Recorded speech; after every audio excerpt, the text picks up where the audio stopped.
TCRs are very interesting and very important technology, in particular because it can address intracellular proteins, result of tumor typical mutations or new proteins.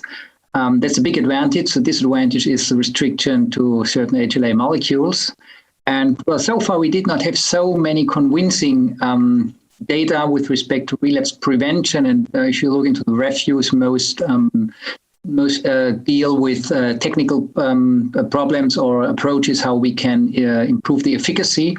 But quite recently, as I've shown in the talk, there was an impressive series of patients reported from Seattle with a 100% prevention rate in a small group of high-risk AML patients. And if this promise holds through, I think this will be, let's say, one of the most effective technologies that we have in the field.